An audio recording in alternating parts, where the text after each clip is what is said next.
Hello guys, welcome back to my channel. कैसे हो आप सब? आई होप आप सब अच्छे होंगे और अपनी अपनी लाइफ में बहुत खुश होंगे। तो चलिए, मैं प्रतिमा फिर से एक नए रिएक्शन वीडियो में, और आज के रिएक्शन वीडियो में हम बात करेंगे भुट्टो रानी के बारे में, जिन्होंने अपने ब्लॉग में क्या थंबनेल डाला है, और उनके भाई के बारे में जिन्होंने भी बहुत कुछ कहा है। तो चैनल पे नए हैं तो चैनल को सब्सक्राइब कर लीजिएगा, और वीडियो अच्छा लगे तो इसे लाइक कर दीजिएगा। बेल आइकन को भी प्रेस कर लीजिएगा ताकि मेरे आने वाले हर वीडियो का नोटिफिकेशन आप लोगों को मिल जाए। तो चलिए स्टार्ट करते हैं। तो सबसे पहले हम बात करेंगे भुट्टो रानी के भाई के बारे में, यानी कि दीपक के बारे में, जिन्होंने बहुत कुछ दिखाया है अपने ब्लॉग में, और अपने ब्लॉग में दिखाया है और ऐसा कुछ कहा जिस पे बहुत सारे कमेंट उनके भी ऑडियंस ने शुरू कर दिया है। और रिएक्शन वालों को उन्होंने कहा है कि मुझे कोई बूढ़ा मत बोलो, मुझे कोई, वरना मैं सबका खैर नहीं। रिएक्शन वालों के बारे में उन्होंने कहा है। तो रिएक्शन वाले क्यों कहेंगे, उनके ही ब्लॉग में खुद के बहुत सारे कमेंट आ रहे हैं जिसमें कि उन्हें लोग बहुत सारी बातें कह रहे हैं कि इतने अपनी बीवी को, जो आप लोग बोलते थे कि गरीब घर से आई है, गरीब घर से आई है, और आपकी घर की गरीबी कहाँ है। जिसमें उन्होंने एक ब्लॉग में दिखाया कि उनके घर में जो बहन के घर काम करते थे, तो क्या वहाँ से पैसे नहीं मिले उनको, या यूट्यूब पर काम कर रहे हैं यहाँ से पैसे नहीं मिलते उनको। तो दिखाया है कि उनके घर में धनिया लाना था, तो धनिया के लिए भी ना उनके पास पैसे नहीं थे लाने के लिए। तो उनके भाभी ने 1-2 के जो सिक्के होते हैं, जिसको हम लोग चिल्लड़ बोलते हैं, वो देती हैं गिन कर। तो वो जाते हैं धनिया लाने के लिए, और ब्लॉग में दिखाते हैं कि ये देखिए, इसी से हमारा घर चलता है। तो सीधे से ना कहकर इशारों में उन्होंने कहा कि आप लोग हमारे ब्लॉग को देखिए, व्यू दीजिए इस पे, ताकि हमारा घर भी अच्छे से चल सके। और जब से उनकी बीवी आई हैं, तो शुरू से ही दिख रहा है कि वो गरीब घर की हैं। तो ये लोग कितने अमीर हैं ये इन्होंने दिखा दिया। और इसके बाद से बहुत सारे ब्लॉग में अब अपने बीवी को भी ये काम करते हुए दिखा रहे हैं। और एक जगह बोलते हैं कि गाना गाते हैं और बोलते हैं कि तुम जो थक जाओगी तो तुम्हें बाहों में उठा लूँगा मैं। तो गाना गाते हुए बोलते हैं। तो कोई भी थक ही जाएगा अगर सुबह से शाम तक आप कैमरा लेके उसके पीछे पीछे घूमो और ब्लॉग बनाओ, और सामने वाला सिर्फ काम करता रहेगा, तो जाहिर सा बात है कि वो थक ही जाएगा। तो गाना जो इन्होंने गाया, तो गाना तो ये उतना अच्छा नहीं गाते हैं, लेकिन इन्होंने पूछा भी ब्लॉग में कि मैं गाना अच्छा गाता हूँ ना ऑडियंस से। तो गाना तो बेशक आप उतना अच्छा नहीं गाते हैं, लेकिन डांस बहुत अच्छा करते हैं, जैसे कि आपने अम्बाला में किया था। औरतों से भी अच्छा डांस करते हैं आप। तो गाना से आपका ब्लॉग चले ना चले, डांस ज़रूर कीजिए, आपका ब्लॉग बहुत अच्छा से चलेगा। और शुरू से ही जब से इनकी पत्नी आई हुई हैं, तो इंस्टाग्राम पे तो बहुत सारा रील बना रही हैं, और अब ब्लॉग में भी आ रही हैं, बना रही हैं। उनको भी ये नहीं छोड़ेंगे। और ये भी अब मीशो से बहुत सारा सामान मंगाया है, और बोलते हैं कि हमने अपने बीवी के लिए मीशो से ये सब मंगाया है। तो ये क्योंकि वो अपने घर जाने वाली हैं, लेकिन ऐसा कुछ नहीं है। इन्होंने मीशो से वो सारा सामान मंगाया है ताकि उसका ये लोग पीपी और प्रमोशन करें, पीपी करें, लिंक करें, और फिर उसे वापस कर देंगे। तो इसलिए इन्होंने मीशो से सामान मंगाया है। और ऐसा होगा कुछ दिन बाद ही कि इनकी जो पत्नी है वो किट्टू रानी को भी पीछे छोड़ देंगी और उनका भी वाईटी पर और इंस्टाग्राम पे जितना भी मीशो का होगा पीपी करना और प्रमोशन करना वो भी शुरू कर देंगी। तो ये है इनकी, और ऑडियंस ही इनको कहती है, तरह तरह का कमेंट कर देती है, लेकिन ये रिएक्शन वालों को बोलते हैं कि मुझे बूढ़ा मत बोलो, मेरा ज़्यादा उम्र नहीं है, जबकि ये किट्टू से भी बड़े हैं। इनकी शादी भले ही बाद में हुई है, तो ऑडियंस सब कुछ समझ जाती है और कुछ ना कुछ कह देती है। और ये लोग ही ना शुरू में बोलें कि गरीब घर से आई है, गरीब घर से आई है, तो इनकी अमीरियत भी इनके ब्लॉग में दिख रही है। तो ये था। और इसके बाद हम बात करेंगे किट्टू रानी की, जिन्होंने अपने ब्लॉग में थंबनेल डाला है रोते हुए कि ये सब अच्छा नहीं लगता, इतना सारा आप लोग क्या समझते हैं, क्या बोलते हैं। सचिन भाई से हम लोगों का 4 साल से रिश्ता है, पुराना रिश्ता है। तो बहुत लंबा चौड़ा उन्होंने थंबनेल डाला है और रोते हुए कहा है फिर ब्लॉग में कि क्या सोचते हैं आप लोग, क्या बोल देते हैं, कुछ समझ में नहीं आता है। आप लोग ऐसा क्या देखते हैं जो ऐसे बोल देते हैं। 4 साल से हमारा रिश्ता है। ये क्या बोला जाता है कि आप लोग कुछ भी सोचते नहीं हैं, समझते नहीं हैं कि सामने वाला पे क्या ये होगा। मेरी माँ है, उनको ये सब कमेंट देख के मेरी माँ रोने लगती है, मेरी माँ को बिल्कुल अच्छा नहीं लगता है, ऐसा किट्टू रानी ने कहा है।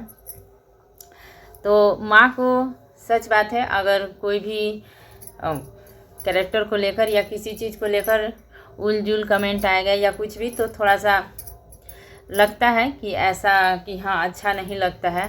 लेकिन क्या माँ को ये अच्छा लगता है, जैसा कि आपने होली में जो आपने ड्रेस पहना है वो अच्छा लगता है, बर्थडे पे जो आपने ड्रेस पहना है वो आपको माँ को बहुत अच्छा लगता है, या बहुत ऐसी जगह है जहाँ पे जो आप कपड़े पहनती हो, तो क्या आपकी माँ ये नहीं समझाती कि हम लोग थोड़े से गांव में रहते हैं, ब्लॉग्स वगैरह आसपास के लोग देखते हैं, थोड़ा सा अच्छा कपड़ा पहन लो। या ये हो सकता है कि आप लोग की अगर आपको माँ को बहुत अच्छा लगता है तो इसका मतलब ये हो सकता है कि आप लोग बहुत अच्छे फैमिली से हैं, हाई फाई फैमिली से हैं, तो ये हो सकता है। और ख़ुद इनकी ही ऑडियंस इनको बहुत सारी कमेंट कर रही है कि इतनी गिरी हुई है ये कि झूठ का रोना धोना लेकर और थंबनेल डालती है, फिर दूसरे का नाम का इस्तेमाल करती है जिससे इसका कुछ लेना देना नहीं है। ये ऑडियंस ने कहा है जगत दीदी के लिए, क्योंकि हाल फिलहाल में ही इन्होंने नेहा का नाम लेकर थंबनेल डाला था जिससे कुछ लेना देना नहीं था, सिर्फ व्यू के लिए और अपने ब्लॉग को चलने, मतलब कि मेरे ब्लॉग पे बहुत ज़्यादा व्यू है इसलिए इन्होंने नेहा का नाम इस्तेमाल किया था, जिससे कुछ लेना देना इनका नहीं है। और जब ये सब कुछ हुआ था तो बहुत ये लोग खुश थे, अच्छे थे, जिससे कुछ भी लेना देना नहीं है, उसका भी नाम का इस्तेमाल करके व्यू कमाने का। तो ये ऑडियंस कहीं ना कहीं समझ जाती है और गंदे गंदे कमेंट्स कर देती है।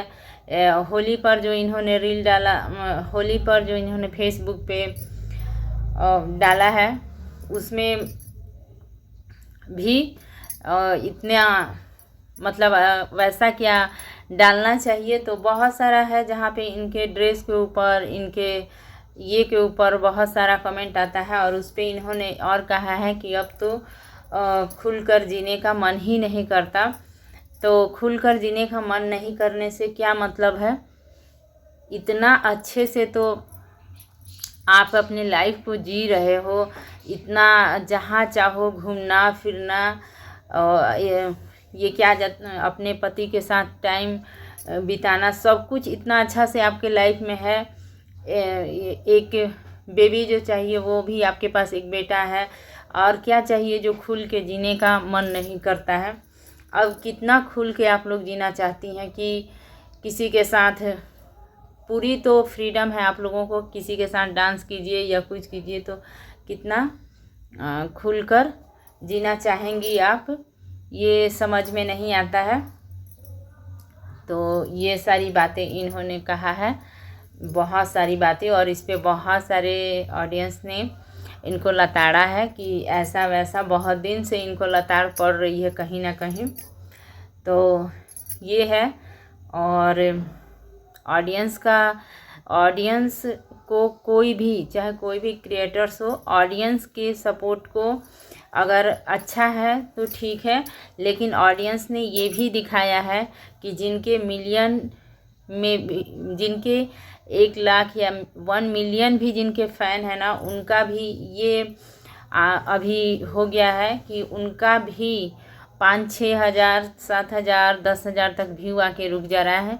क्योंकि अगर ऑडियंस चाहे तो किसी को भी उठा सकती है, और ऑडियंस चाहे तो जो भी अगर गलत है या जिनका कुछ ऐसा दिखता है तो उसको गिरा भी सकती है। बहुत से ऐसे क्रिएटर हैं जो हाथ जोड़कर माफ़ी मांगते हैं कि हमारा व्यू बढ़े, हमने गलती किया, अब हम ऐसा नहीं करेंगे, या व्यू के लिए ऐसा वैसा। तो ये सारी चीज़ें हैं। तो ऑडियंस से कुछ लेना देना नहीं है, लेकिन ये ऑडियंस ही है जो अपने टाइम आपको देती है, जो अपने मोबाइल का रिचार्ज है उसमें से आपको अपने पैसे में से देती है, टाइम्स देती है, तो ही आप कमाते हो और आपका इतना अच्छे से सब कुछ चलता है और हो रहा है। और आप लोग ऑडियंस को ही बोलोगे कि गंदे कमेंट कर रही है या कुछ भी, तो ऑडियंस आखिर कुछ ना कुछ देखती है, सुनती है और पूरी तरह से समझती है, तभी वो भी जाकर आप लोगों के ब्लॉग पर या इंस्टाग्राम पर कहीं भी कमेंट्स करती है कि ऐसा है वैसा है। तो किट्टू रानी को आदत हो गया है कि गलती करके और मगरमच्छ की तरह आंसू बहाकर और झूठ और सच बोलकर अपना सफाई देने का, कि हम ऐसा क्यों करेंगे, हमें लोग क्या समझते हैं, हमारी ब्लॉग में हम तो इतना अच्छे से ब्लॉग बनाते हैं, फिर भी कहाँ क्या गलती रहती है। तो आप खुद से अपने ब्लॉग को जब ब्लॉग बना के डाल देते हो, उसे जाकर और एक बार, कम से कम उसे एक बार देखो कि क्या आपने उस पर डाला है। खुद ही आपको समझ में आ जाएगा कि कहाँ आपकी गलती है, जिस वजह से ऑडियंस आपको लताड़ दे रही है, आपको भला बुरा कह रही है, आपके यहाँ तक कि आपके कैरेक्टर पे भी उंगली उठा देती है। आखिर क्यों? आप खुद जाके अपने ब्लॉग में एक बार कम से कम देखो कि क्या आपने ब्लॉग डाला है, जिसके अनुसार से ऑडियंस आपको तरह तरह की बातें कहती है, कमेंट करती है। ऐसे आंसू, झूठ मूठ के आंसू बहाकर और आप सहानुभूति इकट्ठा करना चाहोगे तो ऑडियंस से एक बार धोखा खाएगी, 2 बार धोखा खाएगी, बार बार धोखा नहीं खाएगी। कहीं ना कहीं ऑडियंस को आपका कुछ ना कुछ दिखता है, जिसकी वजह से आप लोगों को इतनी लताड़ पड़ती है। और आप लोगों को, ऑडियंस को तो कुछ नहीं बोल पाते हो जल्दी से, तो बस रिएक्शन वालों को लेकर बोल देते हो। लेकिन रिएक्शन वाले तो सिर्फ आपकी जहाँ बातों को देखते हैं या वीडियो को, उसको लेकर कहते हैं, और साथ में आपके जो ब्लॉग में कमेंट आते हैं ना, उसको भी हम देखते हैं कि क्या क्या कमेंट्स आप पर आ रहे हैं, आपको कितनी लताड़ पड़ रही है ऑडियंस से। तो अभी भी वक्त है, थोड़ा सा सुधर जाइए और जो भी है अपना थोड़ा सा अच्छा ब्लॉग बनाइए और एक बार जाके उसे देखिए ज़रूर कि क्या आपने ब्लॉग डाला है, आखिर ऑडियंस ने आपको क्यों भला बुरा कहा है। तो यही था मेरा छोटा सा वीडियो अच्छा लगेगा तो इसे लाइक कीजिएगा, शेयर कीजिएगा, सब्सक्राइब कीजिएगा और कमेंट ज़रूर कीजिएगा कि क्या सही और क्या गलत। तो इसी के साथ मिलूँगी फिर नेक्स्ट वीडियो में, तब तक के लिए thank you, take care and bye bye.